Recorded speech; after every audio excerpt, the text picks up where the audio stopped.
one of the things that most people miss when it comes to this cold email stuff is they focus a lot on the writing, and obviously you should, right? But having a strategic think about the higher level before we even start writing a single word is probably the most important piece.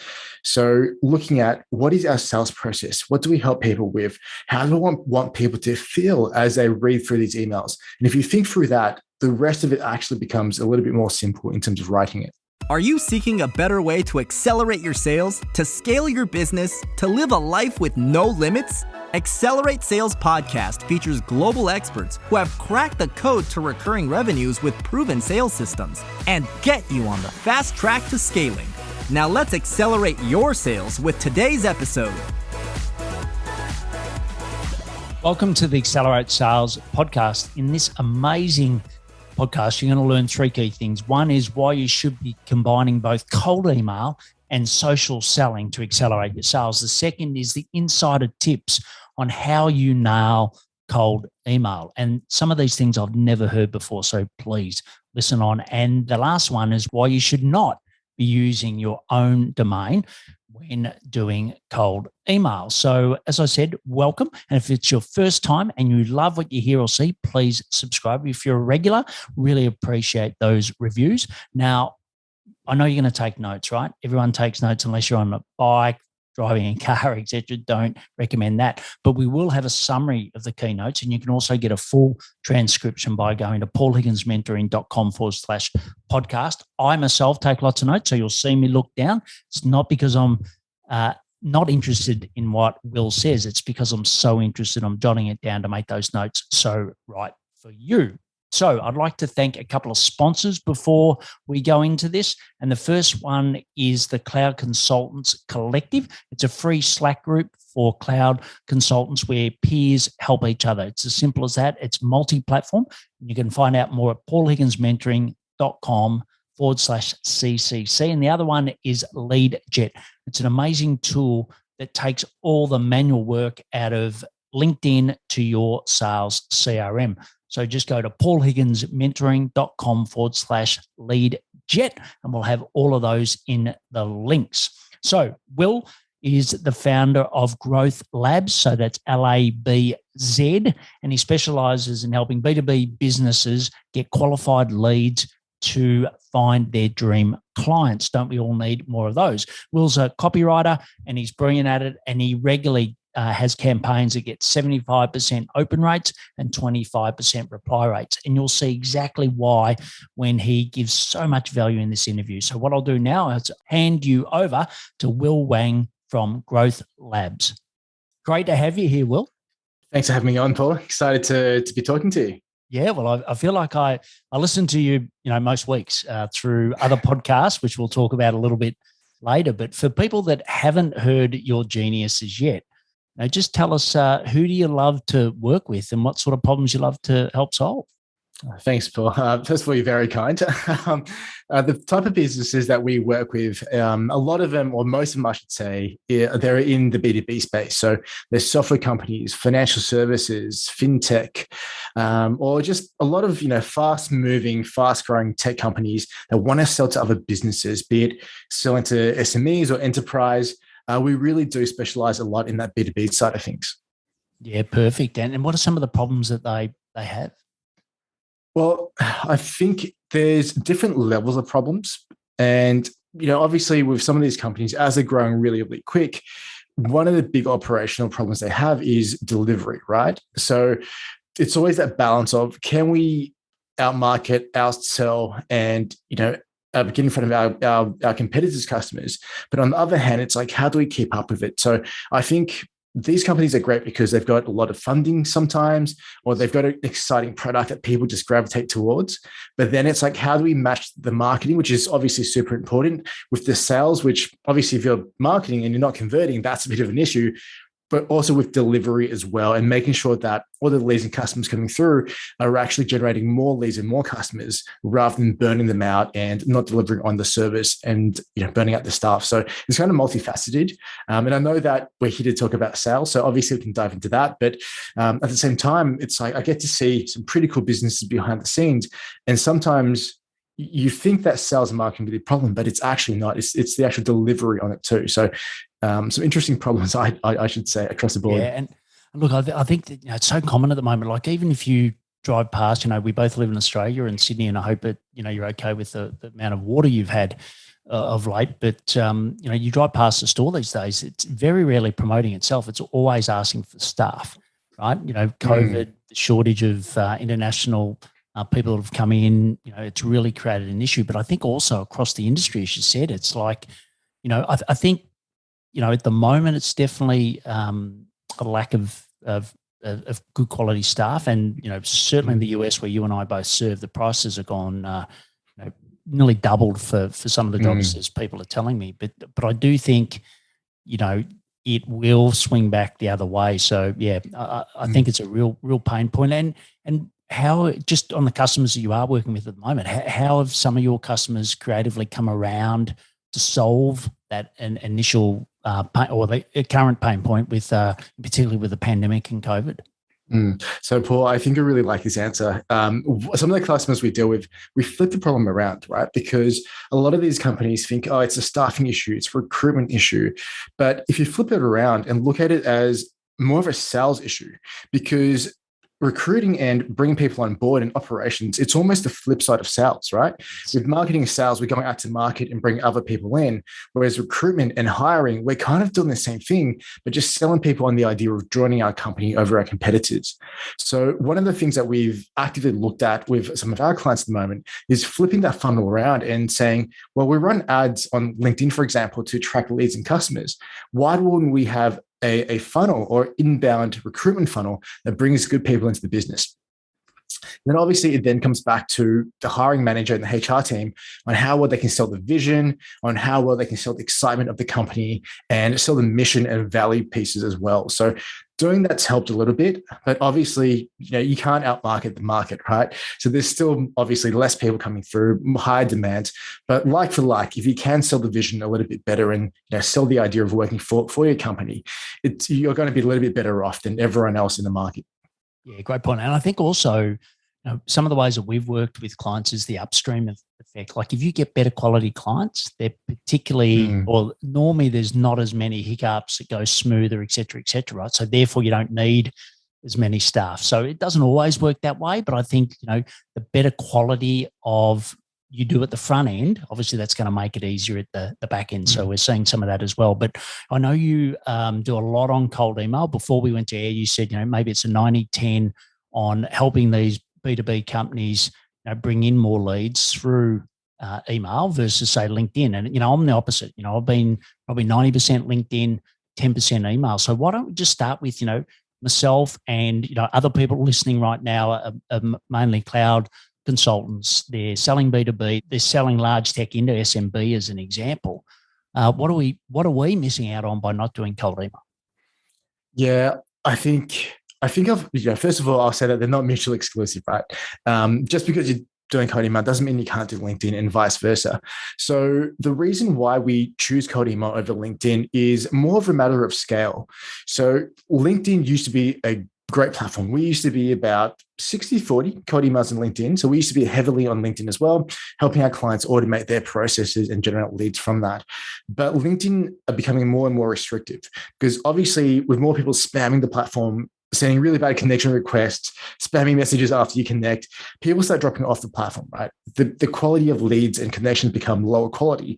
And that's a really bad thing for LinkedIn as a platform, because what that means is people get annoyed and they don't use the platform as much. And then they've got less eyeballs, and less eyeballs means less advertisers and less revenue and less people paying for the higher end packages on LinkedIn. So they've kind of done the right thing by its users by restricting the amount of connections you can have and messages, and being very strict on the quality now, which I actually think is a really, really great thing. That being said, though, some of the clients that we work with, they've got sales teams of 10, 20, 30 people, or even more sometimes. And so if you restrict what you can do on the profile itself, the power then isn't that we can control and automate the process for our clients, and so we can help them do it themselves, which means we can step back and look at what we can scale, which is cold email. Right. So that's the reasoning behind it.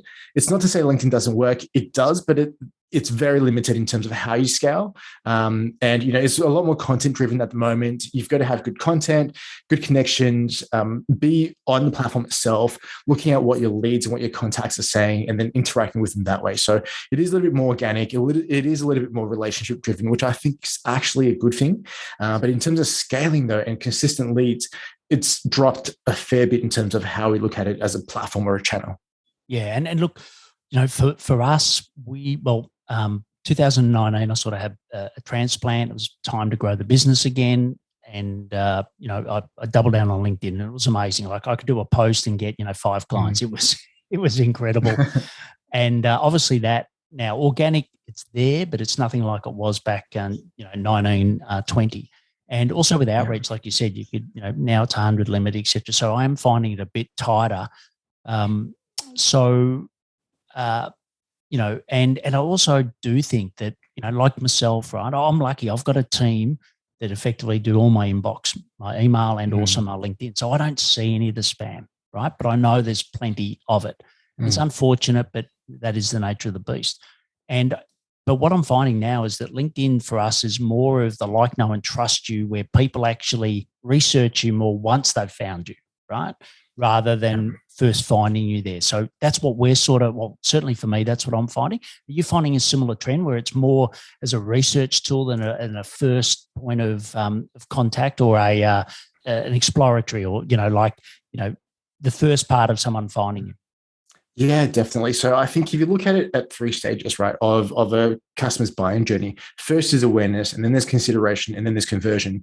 LinkedIn for me has really dropped its effectiveness at the awareness stage, whereas it used to be pretty effective in terms of awareness. Nowadays, for me, LinkedIn is really about the second 2 stages, right? It's about, can I give you content that's going to engage with you? Can I give you information and value and have a conversation? And, if they're going to be doing research, the reason why I put my LinkedIn profile first and foremost in terms of a lot of the lead generation stuff we do is because of the fact that, I've got connections, I've got articles, I've got recommendations. That's what I really use it for, rather than as the top of funnel, awareness piece. Yeah, spot on. Great. Well, you're a guy that does it every day for lots of great companies. So I'm glad that, you're seeing similar trends. So talking about cold email, right? So, what are some of the things that about cold email that you sadly see a lot of us miss? Yeah, I think the biggest thing from my point of view in terms of cold email is the way you approach it.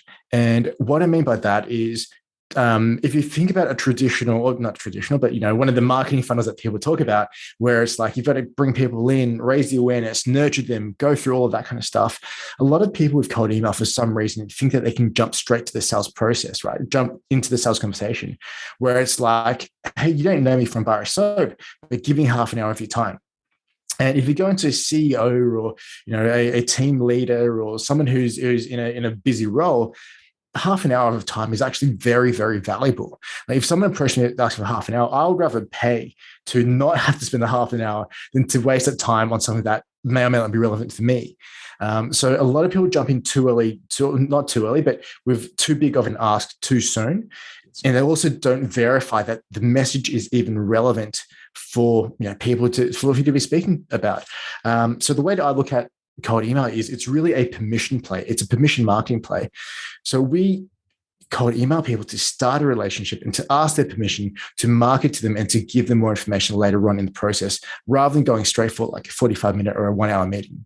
Yes. Yeah. And look, personally in our funnel, we've changed our funnel now from what used to be to a call now to a community play, right? And, that's where I can add value. And then we use a nurture sequence once people are in the community to further, and that's called the Cloud Consultants Collective, and it's a free Slack group. But we found that is a much better way, rather than jumping straight to, hey, call, can I sell? Because no matter, even if you are, in my mind, like, I genuinely want to help people. I know you do that. I've listened to you on James Schramko's Superfast Business podcast to know enough that you're a real giver and a giver of value and content. But not everyone, as soon as someone says, I want to call with you, what do most people think?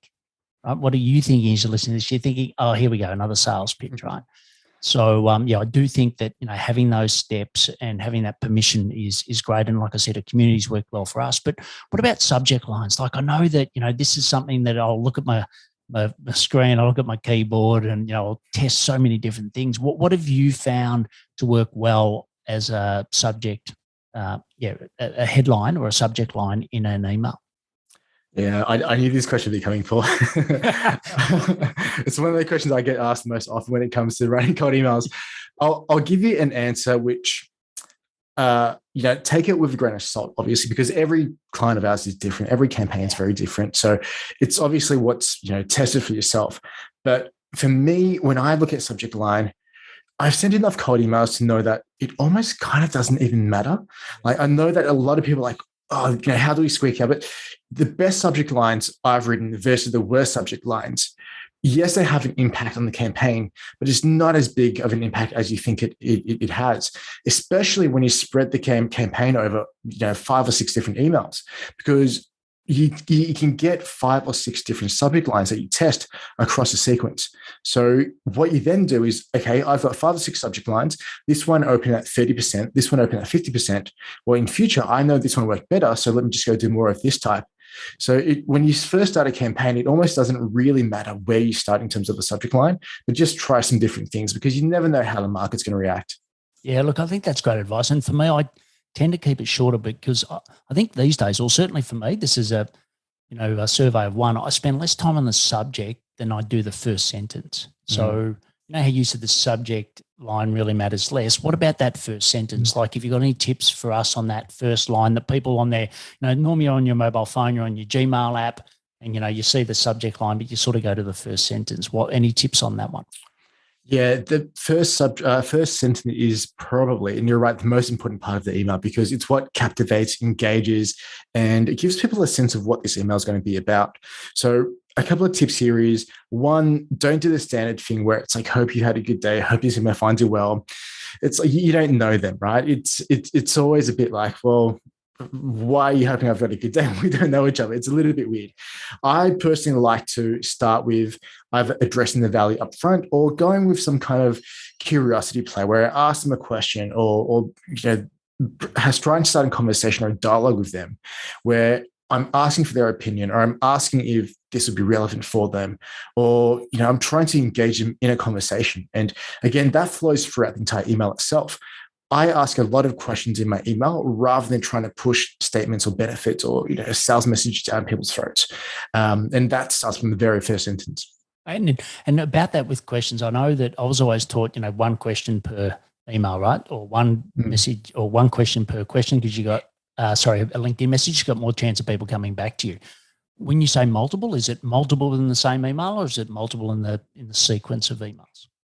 Again, it really depends on the market. I've had emails where I've put 5 questions in there in a very, very strategic manner, and the emails have worked really, really well. With that, it does depend on your level of nuance when you write the emails, your understanding of the market, of the strategy itself, of the copy. That's very important. If you're just writing, if it's your first time around writing cold email, don't put 5 questions in there because as a general rule, that's going to confuse a lot of people. But if you've been doing it for a little while or you've got a defined flow of how you want people to read it and the emotions you want people to think about as they go through it, that's when it kind of works really, really well. But in general, have 2 or 3 maybe. Don't go more than that because then you might confuse the message for yourself. But at the same time, it really does depend on how you structure the entire campaign. I think one of the things that most people miss when it comes to this cold email stuff is they focus a lot on the writing, and obviously you should, right? But having a strategic think about the higher level before we even start writing a single word is probably the most important piece. So looking at what is our sales process? What do we help people with? How do we want people to feel as they read through these emails? And what's the reaction, both physically, emotionally, and I'll put it out there, like spiritually, although in B2B context, it's not as relevant, but how do you want people to feel, physically and emotionally when they read this email? And if you think through that, the rest of it actually becomes a little bit more simple in terms of writing it.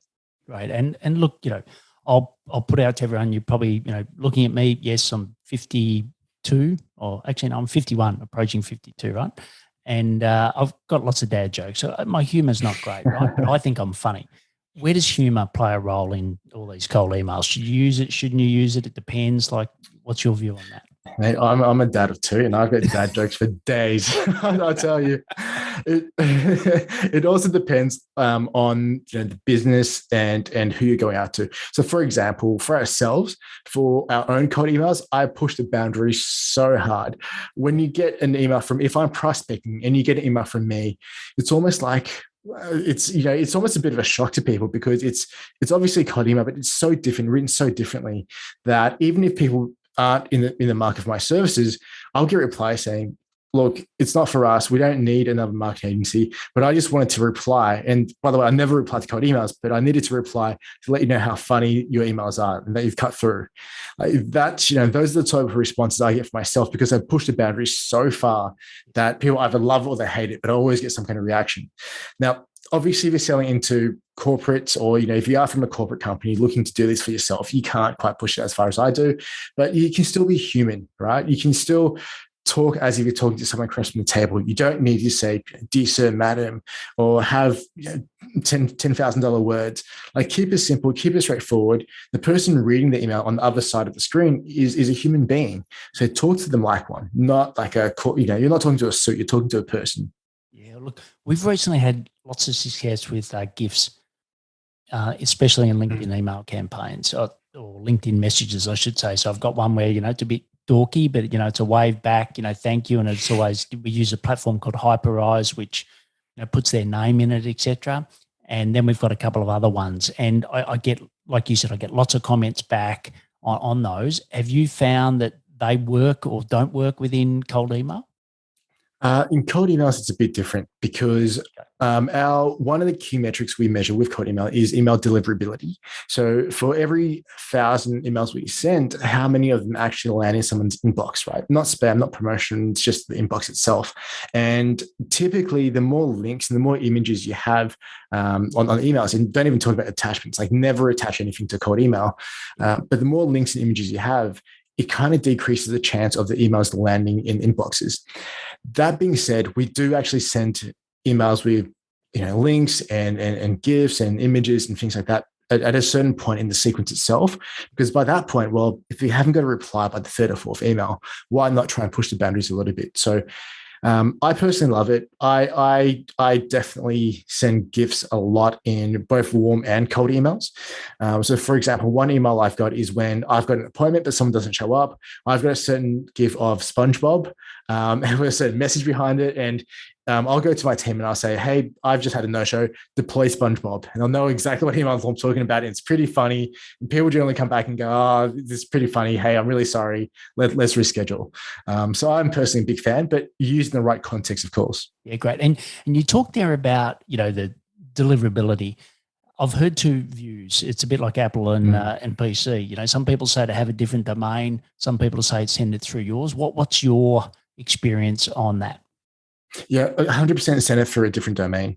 The reason why I say that, and especially if you're just getting going with cold emails, or if you haven't done it for a while, and or even if you're trying a new campaign, if anything goes wrong and you get marked as spam in a lot of inboxes, it can really affect your primary domain. So then when you do send things like invoices or important emails and things like that, that starts going to spam. So I don't think it's worth the risk of doing that. Even if your emails are epic and amazing, why run the risk? It's like a $10 domain that you can buy separately.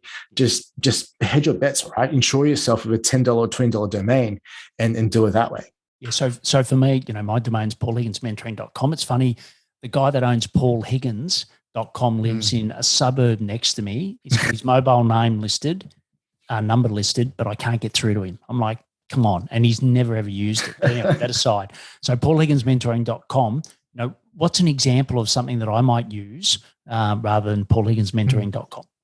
Well, the easiest one is by the .net. So .net.io, come up with, they're very similar but different names. So, for example, you can buy a domain, thepaulhiggins.com.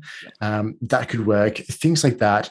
And obviously, forward that domain so that if people actually search you up on that domain you sent emails from, you forward to your primary or your normal domain. But yeah, it's always a good idea to have that as an insurance policy. Right. And what about checking, your deliverability? Like, often I say to my team, like, how do I know that it's going into spam, et cetera? From I use, Google as my key domain platform, right? What's the best ways to find that? Yeah, so one of the tools that I use to check both that we're not flagging any servers and also that messaging is good is it's a free website, I believe, mail-tester.com. So mail-tester.com, I believe it is. The domain could have changed, so just Google it. But there's plenty of services out there where you send them an email from your software with the actual email sequence, and it will give you back a score based on the wording, what it's found in the email itself, how your reputational, how you send the reputation is. It will give you a score out of 100. And if you're above 80 or so, hey, you should be good. If it's below 80, it'll tell you why and where the issues are coming from. So then you'll go and fix it before sending some more emails. Great. And just quickly so I use a sales CRM, I use Copper. We used to sell it until we sold it to a Google partner. Yeah. But, what happens there? Like, it's a different domain, et cetera. Do I use a different sales CRM? I know that I think you guys use, a different tool. Yeah. How do you sort of do the logistics of that?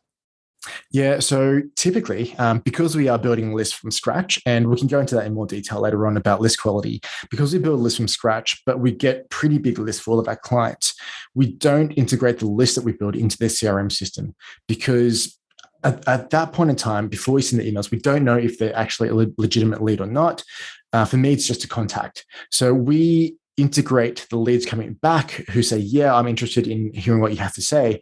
That those leads get passed through to CRM systems and HubSpot or Salesforces and things like that. But the contacts that don't reply always stay on a separate system just to keep it clean. And I know Perry, who's a friend of ours through super fast business with James, I mentioned a tool called Quickmail. So how would I use something like Quickmail? Where does that come into the equation? Yeah, so Quickmail is amazing actually. So actually, I've become good friends with the founder of Quickmail. So Jeremy, a big shout out to him.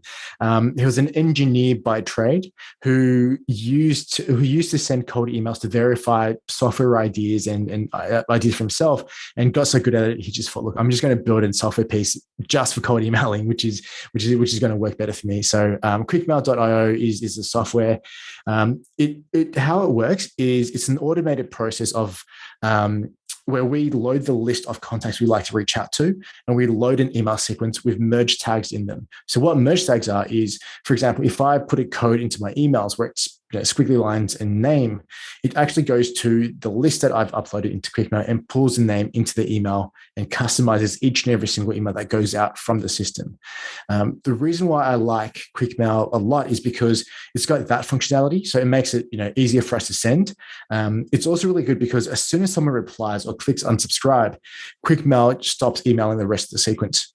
So you can imagine how annoying it is if you replied yes to somebody and it just keeps sending you emails afterwards, which is, it's actually going to be really bad for your reputation, even with leads who say yes or positive leads. So Quickmail kind of takes care of all of that for us. And then on the flip side as well, it's got some really good reporting. So we know what our open rates are, what our reply rates are, and we can optimize and test new emails and messaging going forward. Right. And you talked about list quality and, so for me, like I said, I got, 16,000 followers on LinkedIn, but I'm after cloud consultants, but, not all of those 16,000 are. We do, some outreach with Sales Navigator, et cetera. But where would I start with finding a list for those type of clients? Yeah, that's a really good question. And it depends, because LinkedIn for me is always a really great source of leads. We use Sales Navigator just to see who's in the market. And then we've got an in-house process we've developed to take their details, plug it through our processes. That include 4 or 5 different systems.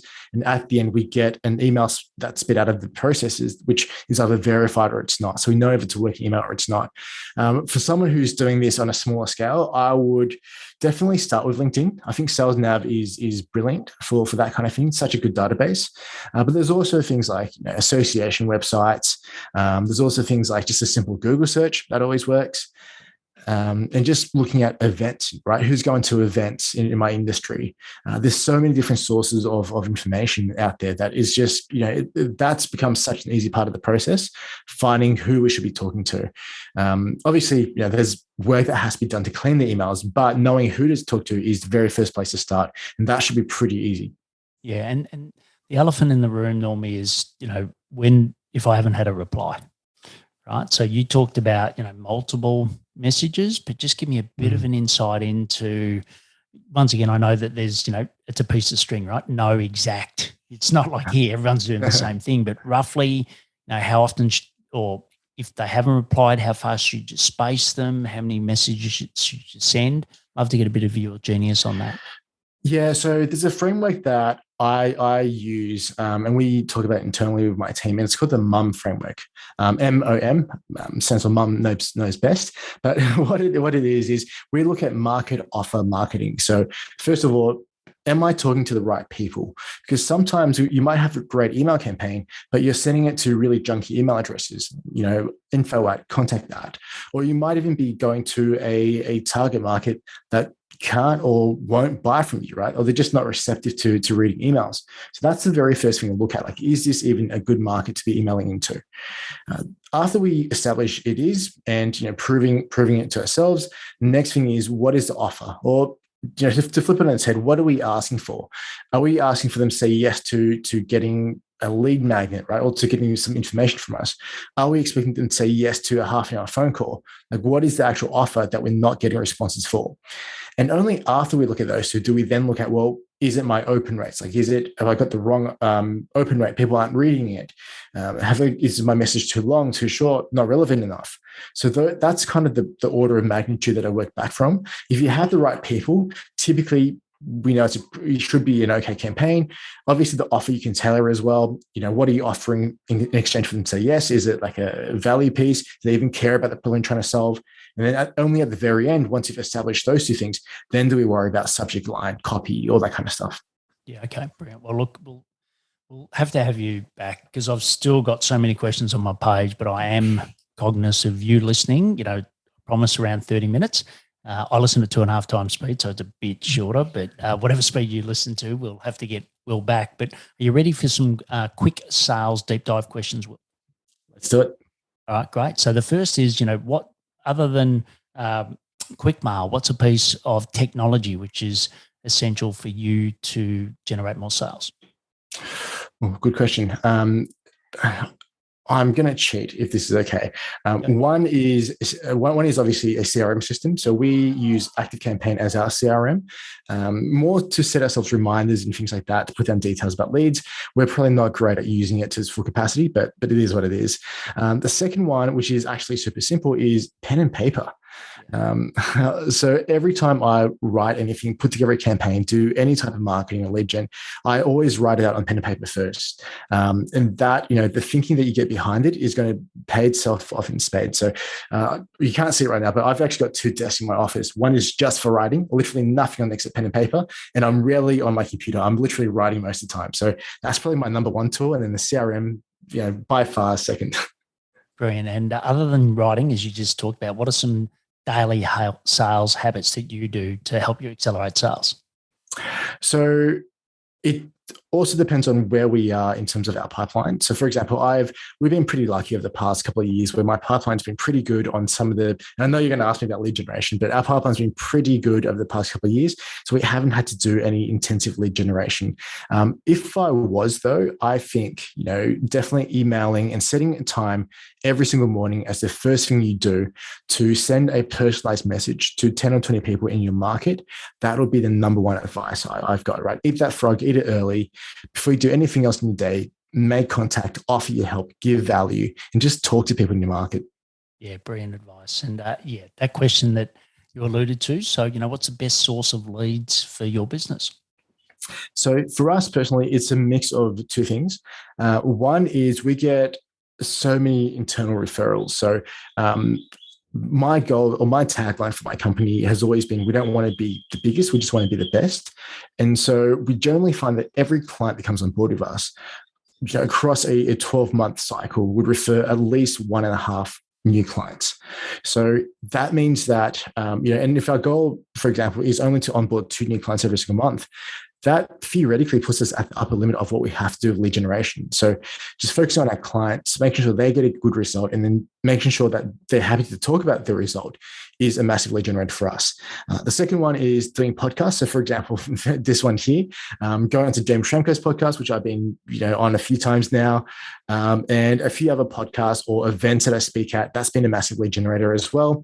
And we haven't had to do cold emails first. So even though it's our bread and butter, and we do it sometimes to build partnerships and things like that, that'd be the third thing I do if I wanted to really ramp up the amount of leads that we're getting. The last question, which you've sort of covered a bit, if you just had to summarize one thing, so what's one action we can take to 10 times our sales? I would think consistency above all else. Eat that frog, eat it early. It doesn't matter if you don't have the perfect email. I'm a big believer in massive imperfect action. Take an hour at least every single day to just reach out to people and build relationships, and the sales will follow. Yeah, brilliant. Well, look, you can find more about Will, and a couple of key ways. One is that he's going to rekindle his podcast, and it's called Marketing from the Trenches, but there's a lot of old gold there. I've been listening to it, so go back and do that. As he said, James Schramko's got a great podcast, Super Fast Business, that Will appears on, so go and search on the website and find Will. And thirdly, you can go to Growth Labs, and it's instead of an S, it's a Z, so LABZ.com. So Growth Labs.